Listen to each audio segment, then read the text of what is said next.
বিসমিল্লাহির রহমানির রহিম। আলহামদুলিল্লাহি রাব্বিল আলামিন। আসসালাতু ওয়াসসালামু আলাইকা ইয়া হাবিবাল্লাহ। আসসালাতু ওয়াসসালামু সালিম। প্রিয় শ্রোতাবিন্দু, আজ আমি হযরত ইব্রাহিম আলাইহিস সালামের জীবনে কয়েক পর্বে তুলে ধরব। হযরত ইব্রাহিম আলাইহিস সালাম বংশসূত্র।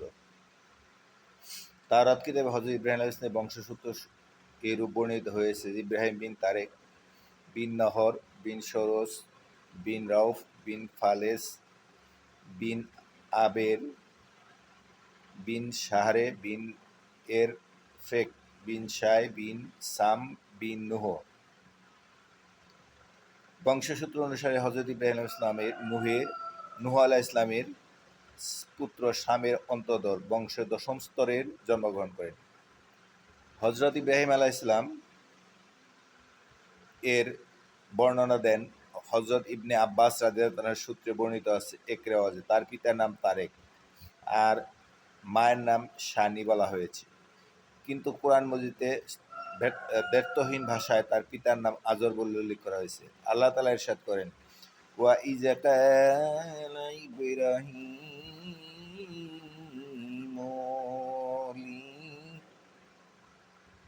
আজ বিহি আজারা আত্তাকি আস নামান আলিহা। অর্থ: স্মরণ করো যিনি ইব্রাহিম তার পিতা আজরকে বলেছিল, আপনি কি প্রতিমাকে এলাহ রূপে গ্রহণ করেছেন? সুতরাং কোরআনে দ্ব্যর্থহীন আলোচনার পর কোনো মত পার্থক্য অবকাশ থাকে না। স্থলবিত্ত উলামা কেরাম এ অভিমত পোষণ করছে। তাদের অভিমত কোরআনে বর্ণনা অনুসারে। হযরত ইব্রাহিম ইসলামের জন্ম কাহিনী। যখন আরব অনবরত কোথাও শাম ইবনে নুহ ইবনে তারেকের বংশধরদের কেউ অবশিষ্ট ছিল না, তাদের কিছু তুফানে কিছু ফেরেশতার আযাবে সম্মিলিত বিকট আওয়াজে ধ্বংসপ্রাপ্ত হয়, তখন অনারব এলাকা থেকে অভিশপ্ত বাদশাহ নমরুদের উত্থাপন ঘটে। বাদশাহ নমরুদের ভাষা ছিল আরবি। কেউ কেউ নমরুদের বংশধর এরূপ বর্ণনা করেছেন: কায়কাউস ইবনে কায়কুবাদ ইবনে মুনহেসের ইবনে ফারদুন ইবনে জমসেদ। তবে নমরুদের বংশসূত্র সঠিক নয়। বিশুদ্ধ অভিমত হচ্ছে তার নাম হলো নমরুদ। সে অত্যন্ত বুদ্ধিমত্তা ও প্রতাপ, প্রতিপত্তি ও শান শওকতের অধিকারী ছিলেন। সেনাবাহিনীর শক্তির উপর নির্ভর করে শাম দেশ দখল করেন। অতঃপর তুর্কিস্তান জয় করে ইয়াফেস ইবনে নুহের বংশধরদের নিজের অধীনস্থ করেন। তুর্কিস্তানে দখল শেষে হিন্দুস্তান চড়া হয়ে এখানে বসবাসরত নূহ আলাইহিস সালামের প্রতিনিধিকে তার অধীনস্থ শিকার বাধ্য করে। সে রোম দখল করে মোট কথায় তৎকালীন পৃথিবীর পূর্ব থেকে পশ্চিম প্রান্ত সমগ্র এলাকা সে দখল করে। এরপর থেকে সে বাবেলে অবস্থান গ্রহণ করতে থাকে। এই অবস্থানকালে তার অনুজা কুফা বলা হতো। একদিন নমরুদ সিংহাসনে অধিষ্ঠিত সামন্ত সব চতুর্দিকে জড়ো হয়ে আছে। সৈন্য সামন্ত চতুর্দিকে জড়ো হয়ে আছে। জাদুকর জ্যোতিষী সবাই মাথা নুয়ে চিন্তামগ্ন অবস্থায় বসে আছে। অভিশপ্ত নমরুদ তাদের জিজ্ঞেস, আজ কি হয়েছে তোমাদের? তোমরা মন ভাঙ্গা চিন্তাযুক্ত বসে আছো। তারা বলল, আপনার কল্যাণ মঙ্গল হোক। আজ আকাশে এমন এক নক্ষত্র দেখা গিয়েছে যা আমরা কখনো দেখিনি। নমরুদ বলল, সেই নক্ষত্র কেমন? তারা বলল, একটি ছেলে পিত্ত রস থেকে মাতৃ গর্ভস্থান নেবে। এই নক্ষত্রের তারই আগাম সংকেত। ছেলেটি আপনার রাজত্ব ধ্বংস করে ছাড়বে। নমরুদ বলল, কখনোই সে পিতা ওরস থেকে মাতৃগর্ভে আসবে না। কনকজ্যোতি বলল, আজ থেকে 3 দিন রাতের মধ্যে সে মাতৃগর্ভে আসবে। এ কথা সে নম্র ফরমান জারি করল, আজ থেকে 3 দিন 3 রাত পর্যন্ত কোনো মেয়ে লোকের স্বামী শ্বশুরী হতে পারবে না। প্রবাদ বাক্য আছে, আল্লাহ রাখে আল্লাহ মারে কে। আল্লাহ যখন যাকে দিবে কেউ তাকে ঠেকাতে পারবে না। নমরুদ কেন? নমরুদের বড়টা হলো ইব্রাহিম আলাইহিস সালাম ঠেকাতে পারেনি, আর পারবেও না। যুগ যুগ ধরে পৃথিবীতে যতদিন কেউ পারবে না। তারেক নামে এক নম্রদের বিশ্বাস্য দেহরক্ষী ছিল। এ তারেক নামে কোরআনে আজর বলা হয়েছে। হযরত ইব্রাহিম আলাইহিস সালামের পিতা তারেক এক হাতে প্রদীপ আর এক হাতে তরবারি ধারণ করে সারা রাত নম্রদের মাথার কাছে পাহারা দিয়ে দাঁড়িয়ে থাকত। এটা তার সর্বদাই কাজ ছিল। যেদিন নমরুদ রমণীদের স্বামী শয্যাসঙ্গনে হওয়ার উপর নিষেধাজ্ঞা জারি করে আল্লাহর ইচ্ছায়, সেদিন তারেকের মনে স্ত্রী লাভের আকাঙ্ক্ষা প্রবল লাভ করে। ওই দিন তারেকের পত্নীর মানসিক অবস্থা রূপ ধারণ করে। কি করে আজরের স্বামী লাভ করে তৃপ্তি করবে, সে মনে মনে এই ভাবনা ভাবতে লাগলো। এই অবস্থায় ওর ধরাত কেটে যায়। তারেকের পত্নীর স্বামী সঙ্গ লাভের কামনায় প্রবল চূড়ায় সীমানায় উপনীত হয়। সে চুপি চুপি গৃহ ত্যাগ করে নম্রদের শাহী মহলের দরবারে উপস্থিত হয়।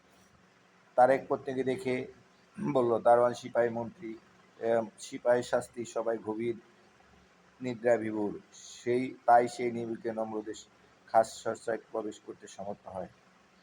সেখানে স্বামীকে দেখে এক হাতে প্রদীপ আর এক হাতে তরবারি নিয়ে নম্রদের মাথায় দণ্ডমান। যার চোখের মিলন হতে জৈবিক আকাঙ্ক্ষা অপেক্ষা আরো বহুগুণ প্রবল ধারণ করল। তারেকের স্ত্রী বলল, এখন কি পরামর্শ? আমার উভয় হাত তারেক স্ত্রীকে বলল, এখন কি পরামর্শ? আমার উভয় হাত টাটকা, কি করা যায় এ নিয়ে স্বামী স্ত্রীর যুগল ভাবনা। এমন সময় আল্লাহর ইচ্ছায় এক পুরী আগমন ঘটে। সে তারেকের হাতে প্রদীপ আর তরবারি স্বহস্তে ধারণ করেন। নম্রদের মাথা নিকট তারেকের মতো দাঁড়িয়ে যায়। এই সুযোগে স্বামী স্ত্রী নম্রদের শিথানের প্রতিক্রিয়া লিপ্ত হয়। এ রাতেই মহান আল্লাহ তাআলার ইচ্ছায় ইব্রাহিম আলাইহিস সালামের পিত্তরস থেকে মাতৃ গর্ভ আসে। তারেকের পত্নী সাবধান করে বলল, খবরদার এই রহস্য যেন তারেক তার পত্নীকে সাবধান করে বলল, খবরদার এই রহস্য যেন কেউ অবগত না হতে পারে। এখন থেকে বের হয়ে অত্যন্ত চুপিসারে সাবধানে বাসায় পৌঁছবে। প্রথমধ্যে কেউ দেখতে না পায়, একটা লজ্জাকর বিষয় বটে। তারেক পত্নী নম্রদের শাহী মহলে থেকে চুপিসারে অতি সাবধানে ঘরে পৌঁছে একমাত্র আল্লাহ এ গমন সম্পর্ক হইতেছিলেন। ভোর নিদ্রা করে উঠে নম্রত তারেকের প্রতি তাকায়, তার চেহারার নূর চমকাতে দেখে। সে বলল, কি ব্যাপার তারেক, আজকে তোমার চেহারা অন্য দিনের থেকে নূরান্বিত দেখা যাচ্ছে যে? তারেক ভাগ্য সম্পূর্ণ হওয়ার জন্য আশীর্বাদ করে নিবেদন জানায়। সেখান থেকে নম্রত সিংহাসনী আহরণ করে সে বাত্রী, গণক, ঠাকুর ও জ্যোতিষী দেখে বলে, নিজ নিজ বিদ্যাপত্তা গুণে বলে দেখি, তোমাদের কথিত ছেলেটি মাতৃগর্ভে এসেছে কিনা। সবাই গনে গনে সমস্যা উচ্চারণ উঠল, হ্যাঁ যাব না, কথিত ছেলেটি গত রাতে পিতরস থেকে মাতৃগর্ভে অবস্থান নিয়েছে। এবার অভিশপ্ত নম্রত ফরমান জারি করল, যত রুমিন আত্মসত্তা ও তারা সবাই প্রসবের পুত্র সন্তানকে হত্যা করবে। এই ফরমান যেহেতু তার গর্ভবতী মহিলা প্রসবের পর নিজ নিজ পুত্র সন্তান হত্যা করে ফেলে, তখন মাতৃগর্ভ হযরত ইব্রাহিম ইসলামে 9 মাস কেটে যায়। তখন তার মা নম্রতের ভীতি ও সন্তান চুপিসারে ঘর থেকে বেরিয়ে বাহিরে যে ময়দানে এক গর্তে অবস্থান নেয়। এই গর্তে হযরত ইব্রাহিম জন্ম হন।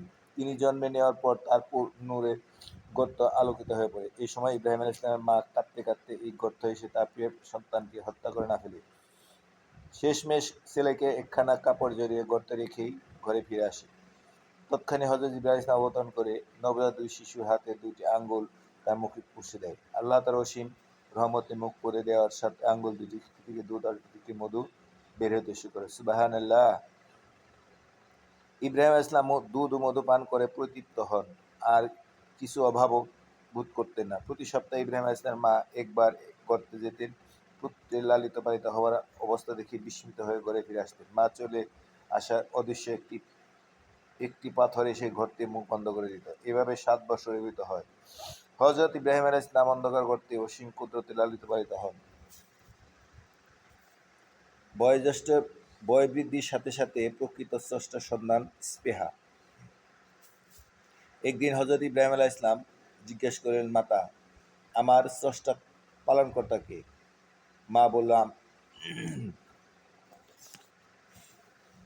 আপনার স্রষ্টা পালনকর্তা। মা বলল, আমার খোদা তো তোমার পিতা, সে আমাকে খেয়ে পড়তে দেয়। ইব্রাহিম আলাইহিস সালাম প্রশ্ন করলেন, তার খোদা কে? মা বলল, তার খোদা তো নক্ষত্রকুল। এবার তিনি প্রশ্ন করলেন, নক্ষত্রকুল স্রষ্টা পালনকর্তা কে? এই প্রশ্নে মা নিরুত্তর ও লজ্জিত হয়ে তথা হতে চলে আসে। ঘরে এসে তিনি তার গৃহ তো স্বামীকে তারেকের নিকট ব্যস্ত করেন। বৃত্তান্ত শুনে তারেক বলে, নিঃসঙ্গে এই ছেলে বাদশাহ নমরুদের শত্রু হয়ে দাঁড়াবে, এ ব্যাপারে কি করা যায়? তারেক তাই ভাবছিল। এক রাতে ইব্রাহিম ইসলাম গর্ত থেকে বেরিয়ে আসে, আসমানের প্রতি তাকাইতে অসংখ্য নক্ষত্রী অগণিত নক্ষবাজি দেখে বলেন, আমার পিতা মাতা নক্ষত্রবাজিকে স্রষ্টা পালন কথা বলেন। হযরত ইব্রাহিম ইসলাম বাল্যকাল থেকে তার জাতি লোকেরা আসমান জমি স্রষ্টা আল্লাহ রব না বলে নিজেদের উদ্দেশ্য স্বার্থের জন্য তাদের কেউ দেবদেবী, কেউ নক্ষত্রবাজি, আবার কেউ নিশিকর, আবার কেউ দিবাকরে পূজা অর্চনা করে। তিনি কোনো এক সত্তা স্থায়ী রব, এবাদের যোগ্য সাব্যস্ত করে মনস্থ করে দেন। মূর্তিসমূহের প্রতিটি তো তিনি আগে থেকেই ছিলেন বিমুখ। অতএব একটি নক্ষত্রকে স্থায়ী রব সাব্যস্ত করে তিনি তার রব সাব্যস্তকৃত নক্ষত্র অদৃশ্য হয়ে যাওয়া তখন বুঝলেন। এটি সর্বদাই এক অবস্থায় থাকে না। এ অবস্থায় প্রশ্ন ঘটে যা, সুতরাং অন্য কোনো সত্তার রয়েছেন, তিনি তার প্রতি জারি শক্তি সম্পন্ন। লুকায়িত নক্ষত্র যদি রব হতো তাহলে সেটি উন্নত অবস্থা হতে নিম্ন অবস্থা আসতো না, তাই এটি রব হতে পারে না। সুবহানাল্লাহ। অতঃপর দিবাকর নিশিকর দর্শনে উভয়কে রব সাব্যস্ত করে দেখতে পেল যে উভয় অস্তমান, সুতরাং তিনি সিদ্ধান্ত গ্রহণ যে অস্তমান সত্তা কোনো রব হতে পারে না। সুবহানাল্লাহ। অতএব সবকিছু ত্যাগ করে পরে এমন সত্তাকে তিনি রব হিসেবে গ্রহণ করবে যাকে সবাই মানে স্বীকার করবে। তার